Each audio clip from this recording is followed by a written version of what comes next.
એ જ વસ્તુ શ્રીનાથજીમાં લાગુ પડી રહી છે કે મહાપ્રભુજીએ પધરાવેલા છે એ રીતે બિરાજે છે કે ઘરની રીતે બિરાજે છે, કાંઈ નિશ્ચય નથી. કેવલ એક વસ્તુ તો કહી દો, ઘણા કે શું શ્રીનાથજીનું નિરાકરણ શું? મેં કે નિરાકરણ એ કે દેવાલય હોય તો દેવનો પૈસો લઈ શકાય નહીં, અને ઘરના ઠાકોરજી હોય તો બીજાની પાસે માંગી શકાય નહીં, એમાંય પૈસા લેવો. એક વસ્તુ છે કે જે શ્રીનાથજીના નામનો ધંધો 20% ગોસ્વામી બાલક તિલકાયત મહારાજ લઈ રહ્યા છે શ્રીનાથજીમાંથી, એ તો દેવાલયમાંય માન્ય નથી અને ઘરમાંય માન્ય નથી. એટલે એ તો હંમેશા દેવદ્રવ્ય તો બધી જગ્યાએ ત્યાજ્ય જ છે. મંદિર હોય તો પણ શ્રીનાથજીના પૈસા ડાયરેક્ટ લઈ શકાતા નથી, અને લેનારો બહિર્મુખ જ થાય છે. મહાપ્રભુજી કહે છે દેવદ્રવ્ય ખાએગો સો મેરો નાહી કહાવેગો, મહાપતિત વે જાએગો. મહાપ્રભુજી કહે જાહેરાત કરે છે મહાપ્રભુજી કે આવું દેવદ્રવ્ય ખાનારા ક્યારેય મારા પુત્રો નથી કે મારા વૈષ્ણવ નથી.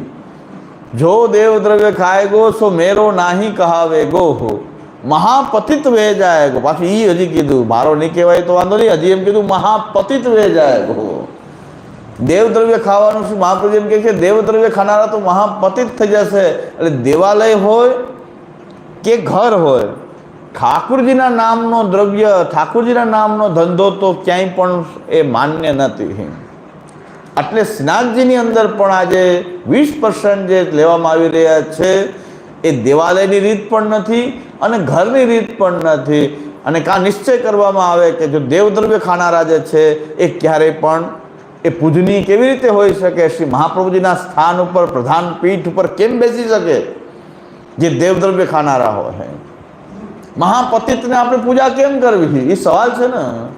એટલે આ વસ્તુ છે. આ ટૂંકી ટચ વાત. શ્રીનાથજી વાંધો શું? વાંધો પૈસા શ્રીનાથજીના નામના 20% લઈને આવી જે વ્યવસ્થા પાછી એની છે, જેમાં કદમ પોસી કરાવે છે ને મુસલમાન. વામનજીના ચરણ છે પણ વ્યવસ્થા મુસલમાનોની છે. તો શું કરવું આપણે? ત્યાં જઈને એને ભોગ ધરેલું એ કંઈક ધર્યું હોય, નારિયેલની કાતની એ લોકો ધરતા હોય જ ને. શું આપણે લેવો પ્રસાદ? અમે તો વામનજીનો છે ને અમે લેવાના, વામનજીનો છે અમે લેશું. વામનજીનો છે પણ એ તો પીર માનીને ધરે છે ને, એ તો પીર માનીને અહીંયા બધો વહીવટ કરી રહ્યા છે. તો એ તો પીર છે કે એના. એટલે તસ્માત શાસ્ત્રમ પ્રમાણમ તે, શાસ્ત્ર પ્રમાણ છે. શાસ્ત્ર અનુસાર વ્યવસ્થા હોય ત્યારે જ ભગવદ આવિર્ભાવ છે, અન્યથા ત્યાં ભગવદ આવિર્ભાવ નહીં માની શકાય, કારણ કે આ અનવતાર કાળ છે. એટલે આ શ્રીનાથજીની પ્રશ્ન પણ આ જ છે કે ત્યાં આ કેવલ ધંધો કરવામાં આવી રહ્યો છે, અને શ્રીનાથજી જે છે એ કોઈથી વેચાય એવા એટલા સમર્થ છે કે તમે એને વેચવાની કોઈ કોમોડિટી માનતા હો તો એટલો સમર્થ છે શ્રીનાથજી. એ વેચાવા તૈયાર નથી, એ વેચાવા તૈયાર નથી શ્રીનાથજી. એ તો 7 વર્ષ કો સાવરો ખેરત નંદ દ્વાર. શ્રીનાથજીને એવું બંધન છે કે મૂર્તિની બહાર ન જવું. એટલે હું કહું છું કે માણેકચંદ અને સદુ પાંડેની માતાને કલેવું વાટે છે તો લાઈનમાં ઊભો રહી જાય છે આ શ્રીનાથજી તો. અને વૈષ્ણવ પોતાના ઘરમાં પોતાના ઠાકોર એ શ્રીનાથજીનું ધ્યાન કરીને વડાને ગોળ ભોગ ધરે છે તો શ્રીનાથજી ત્યાં આરોગવા પધારી જાય છે. વસંત પંચમીનો દિવસ એ કૃષ્ણ ભટ્ટ પોતાના ઠાકોરજી શ્રી બાલકૃષ્ણલાલજી લાલનનું સ્વરૂપ છે અને એમને વસંત ખેલાવે છે તો શ્રીનાથજી કહે છે કે કૃષ્ણ ભટ્ટે એક દિવસ પહેલાં ખેલાવી લીધી. તો શ્રીનાથજી તો બધે પ્રકટ થઈ રહ્યા છે. તો શ્રીનાથજી કંઈ એક મૂર્તિમાં કેદ કેમ થઈ શકે? તમે એમ માનતા હો તો મોટી ભૂલ છે. એ સર્વત્ર શ્રીનાથજી પ્રકટ થાય છે.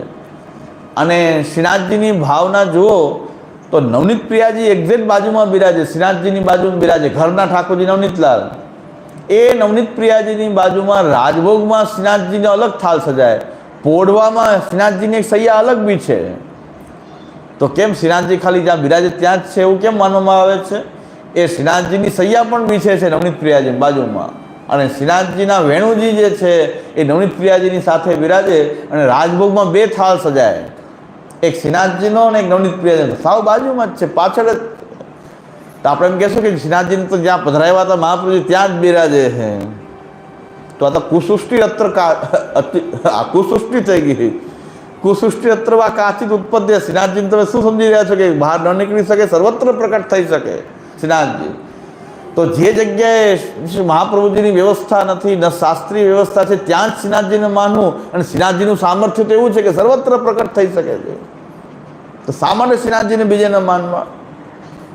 એટલે આ વસ્તુ છે કે પાછું એ જ વાત છે કે શ્રીનાથજીની વાત તો દરેક જગ્યાએ કોઈને સમજાતી નથી, વારંવાર પૂછતા જ હોય. ભાઈ તો વારંવાર હું શ્રીનાથજીનું સ્મરણ કરું, એટલી વાર મને સ્મરણ થશે એટલે વારંવાર નિરાકરણ કરતો જ રહું છું કે એ શ્રીનાથજીનું સ્મરણ તો થાય એ બાને વારંવાર. આપણે શું વાંધો છે? આપણે ખોટમાં નથી, વારંવાર શ્રીનાથજીની વાત કરશું તો શ્રીનાથજીનું સ્મરણ તો વારંવાર થશે. એટલે આ બધી રીતે નક્કી થાય છે કે સેવા જ ફલ છે. એના સિવાય કોઈ ફલ માનતું હોય, કથા, નિરોધ, વ્યસન કે ત્યાગ કે કાંઈ પણ કોઈ ફલ માનતું હોય તો કુસૃષ્ટિરત્રવા કાચિત ઉત્પદ્યેત સવૈ બ્રહ્મ. આ કેવલ ભ્રમરૂપ છે. એટલે આ 15 સૂત્ર આપણે સમજી જઈએ તો સેવા ફલ ગ્રંથ આપણને એકદમ હૃદયારૂઢ થઈ જાય. શા માટે માનવું કે નથી અધિકારી? આપણે એટલા અધિકાર તો આપણને શ્રી મહાપ્રભુજીની મર્યાદાનું પાલન જો કરીએ તો જ્યાં ત્યાં ભટકતા ન હોય તો આ મનોરથ ને માલા પેરામણી, ભાગવત સપ્તાહ ને એમાં ક્યાંય દંડોતી પરિક્રમા અને એ જે મહાપ્રભુજીના માર્ગની વિરુદ્ધ વાતો કરે છે એવો વલ્લભ કુલ બાલક હોય તો પણ એને પૂજા કરવી, એના ચરણ સ્પર્શ કરવા, એનું પૂજન કરવું એ પણ શ્રી મહાપ્રભુજીનો દ્રોહ છે. એટલે જે મહાપ્રભુજીનું ખંડન કરતા હોય તો એમાં વલ્લભકુલ પણ ક્યાં રહ્યું? જે શ્રી મહાપ્રભુજીનો દ્રોહ કરતા હોય, જે મહાપ્રભુજીની વાત કે મહાપ્રભુજીએ તો ઘર સેવા અને મંદિર સેવા બેય પ્રકટ કરી હતી. કેવી રીતે કહી હતી કે શ્રીનાથજીની સેવા પ્રકટ કરી ત્યારથી મંદિર સેવા પ્રકટ કરી દીધી શ્રી મહાપ્રભુજીએ. આ તો મહાપ્રભુજીનો મોટો જ દ્રોહ કહેવાય. મહાપ્રભુજી કહે છે કે મંદિરની આજ્ઞા શ્રીનાથજીની હતી એટલે શ્રીનાથજી પૂરતી હતી. એ પણ જ્યારે જતીપુરામાં ત્યાં બિરાજતા હતા ત્યાંની વાત હતી. યહાં રાખની દેવાલય કી રીતિ યહાં રાખની ઉચિત હે.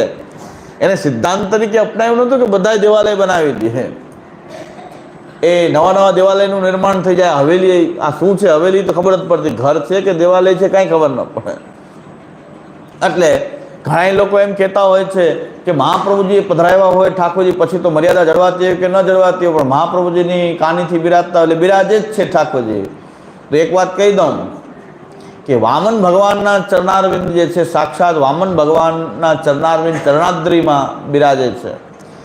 પણ અત્યારે ચરણાદ્રીમાં એ સ્થાનનો કબજો મુસલમાનોએ કરેલો છે. અને મુસલમાન એના કોઈ પીરના એ ચરણ કહે છે, કદમ પોસી કરાવે છે ત્યાં. એ ચરણ જે છે એ વામનજીનું ચરણ છે, પણ એ સ્થાન અત્યારે મુસલમાનોના કબજામાં છે. તો પછી આપણે એમ માનવું કે નહીં, વામનજીનું જ છે, ભલે મુસલમાનના કબજામાં હોય, આપણે ત્યાં જવું જ જોઈએ, ત્યાં જઈને ભોગ ધરવા જ જોઈએ, ચરણ સ્પર્શ કરવા જ જોઈએ. શું આપણે એમ કરશું? એ સ્થાન તો મુસલમાનોના કબજામાં આવીને ત્યાં તો એ મુસલમાનની રીત ચાલી રહી છે બધી, કદમ પોસી નહીં. અત્યારને કહું છું, અત્યારની વાત કહું છું.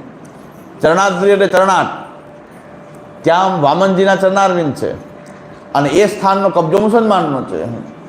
અને મુસલમાન જે છે એમ કે છે અમારા પીરના પગ છે. આ તો કોણ પીરના પગ હશે ભગવાન જાણે. પણ હવે જ્યાં મુસલમાનો એની રીત ચલાવી દીધી છે, કબજો કરી લીધો છે, ત્યાં આપણે એમ કહેશું નહીં અમે તો વામનજીના જ માનશું ને અમે ચરણ સ્પર્શ કરવા જાશું, અમે અહીંયા ભોગ ધરીને એ આપતા હશે કંઈક પાણી તો અમે લેશું, કારણ કે અમે તો વામનજી માની. એમ આપણે ક્યારે માની શકાય?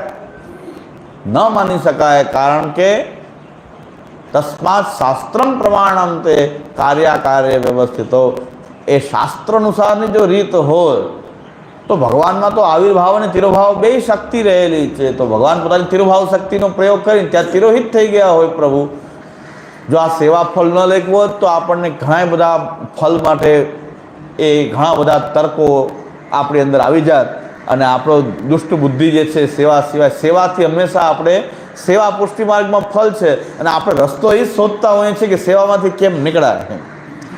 અત્યારના પુષ્ટિ માર્ગીય વૈષ્ણવને સેવા સિવાયની કાંઈ પણ વાત કરો તો બધા એમાં તૈયાર થઈ જાય, જલ્દી તૈયાર થઈ જાય. ભગવત સેવા સિવાયની કાંઈ પણ વાત કરો તો બધા તૈયાર થઈ જાય. ભગવત સેવામાંથી કેમ છટકાય એના જ માર્ગ આપણે શોધતા હોઈએ છીએ. કારણ કે સેવા ફળ છે, કારણ કે એ ફળને આપણે લાયક નહીં હોય એટલે સેવાથી દૂર ભાગતા હશું. એમાં આપણી લાયકાત નહીં હોય, પુષ્ટિવાદની સૃષ્ટિ નહીં હોય કે સેવા પોતે ફળરૂપ છે. એટલે કાન ખોલીને સાંભળી લેવાની જરૂર છે કે સેવા સિવાયનું બીજું કોઈ પણ ફળ શ્રી મહાપ્રભુજી ક્યાંય બતાવતા નથી. કથા કરીએ તો પણ આપણો ભાવ એવો હોય કે મને કદાચ સેવા ઘરમાં નથી થઈ શકતી તો જન્મ જન્માંતરે પણ મને સેવા પ્રાપ્ત થાય, મને ઠાકોરજીની સેવા પ્રાપ્ત થાય. અને શ્રી હરિરાયજીએ સ્વરૂપ તારતમ્ય નિર્ણય એ ગ્રંથમાં શ્રી હરિરાયજીએ આજ્ઞા કરી છે કે અત્યારના જીવો જે છે એમને સીધું અલૌકિક સામર્થ્ય પ્રકટ કદાચ નથી થતું, પણ એ સેવા કર્યા કરશે અને મહાપ્રભુજીની મર્યાદા અનુસાર જો સેવા કરશે તો સેવા કદાચ આધિદૈવિક ન થાય પણ આધ્યાત્મિક તો થઈ જ જશે. અને આધ્યાત્મિક સેવાનું ફળ એ છે કે એને દેહાંતરે એને એક એવો ભગવાનમાં સાયુજ્ય પ્રાપ્ત થાય અને સાયુજ્ય પછી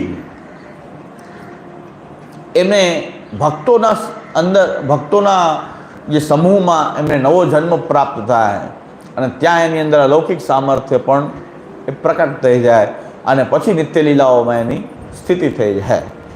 તો એમાં શું બતાવ્યું શ્રી હરિરાયજીએ? કદાચ અલૌકિક સામર્થ્ય પ્રકટ ન થયું તો પણ સેવા વ્યર્થ નથી. ભગવત સેવા જે છે એ વ્યર્થ નથી. એ દેહાંતરે પણ એને ભગવત અલૌકિક સામર્થ્યનો અનુભવ પણ થશે, નવીન દેહથી થશે, ભક્તો વચ્ચે એનો નવો દેહ પ્રાપ્ત થશે, ઉત્તમ ભક્તો વચ્ચે નવો દેહ પ્રાપ્ત થશે, બધું સેવાથી જ થશે.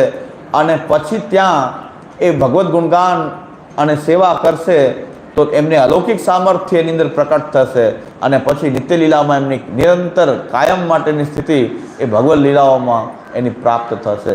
એમ શ્રી હરિરાયજીએ સ્વરૂપ તારતમ્ય નિર્ણય નામના ગ્રંથમાં કદાચ સેવા આધિદૈવિક ન બને તો પણ સેવા એટલી ફલરૂપા છે કે આધ્યાત્મિક એ પણ મહાપ્રભુજીની મર્યાદાનું જો પાલન થયું હોય તો સેવા આધ્યાત્મિક સેવા તો ગણાય છે. એટલે કમસે કમ એટલો નિશ્ચય છે કે આપણે આધ્યાત્મિક સેવા સુધીના તો અધિકારી છીએ ને છીએ અને સમજાઈ જશે. એટલે હવે આપણે સેવાફલ ગ્રંથને શરૂ કરીએ. આમ તો આખો ગ્રંથ આપણે લઈ લીધો છે, હવે ફક્ત ભાવાર્થનો પાઠ કરવાનું બાકી રહે છે.